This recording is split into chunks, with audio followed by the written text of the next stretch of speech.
وحدت کی طرف لوٹنا ہے، وحدت کو قائم کرنا ہے۔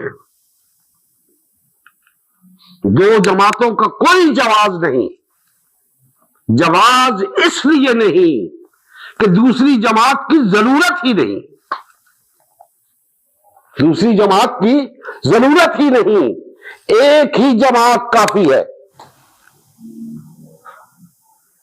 دین کے تمام معاملات کو دیکھنے کے لیے ایک ہی جماعت کافی ہے، اسی نے سیاست بھی کرنی ہے، اسی نے فلاحی کام بھی کرنے ہیں، اسی نے تبلیغ کا کام بھی کرنا ہے، اسی نے جہاد کا کام بھی کرنا ہے، اسی نے حکومتیں بھی کرنی ہیں۔ اسی جماعت نے کون سا کام ہے جو وہ ایک جماعت نہیں کر سکتی اور آپ کو دوسری جماعتیں بنانے کی ضرورت پڑ گئی ہے؟ جب سارے کام ایک پلیٹ فارم پہ ہو سکتے ہیں، ایک ہی جماعت کر سکتی ہے، تو پھر متعدد جماعتوں کی ضرورت کیا ہے؟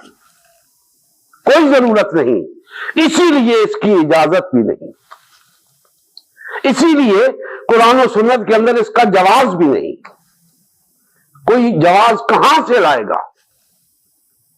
آئے میرے ساتھ بات کرے، جواز لے کر آئے،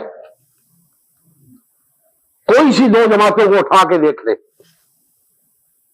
تبلیغی جماعت اور دعوت اسلامی کو اٹھا کے دیکھ لے، کوئی جواز لے کر آئے کہ دو جماعتوں کی ضرورت ہے، لے کر آئے کوئی جواز؟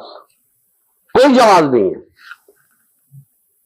سوائے اس کے کہ ایک اپنے کو حق دوسرے کو ناحق ثابت کرے گا، دوسرا اپنے کو حق دوسرے کو ناحق ثابت کرے گا، اور کچھ بھی نہیں۔ تو جب دونوں ایک دوسرے کو ناحق ثابت کر رہے ہیں تو حق کہاں ہوا؟ کوئی جواز نہیں۔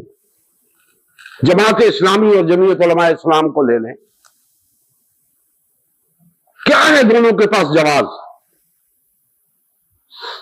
تحریک لبیک کو منہاج القرآن کو لے لیں، کیا جواز ہے؟ کوئی جواز نہیں، کسی کے پاس کوئی جواز نہیں۔ اگر ایک کے پاس جواز ہوگا تو پھر دوسرے کے پاس بھی ہوگا، پھر تیسرے کے پاس بھی ہوگا، پھر چوتھے کے پاس بھی ہوگا۔ یہ تو تفرقہ ہے، یہ تو وحدت نہیں ہے۔ تو کیسے جواز پیدا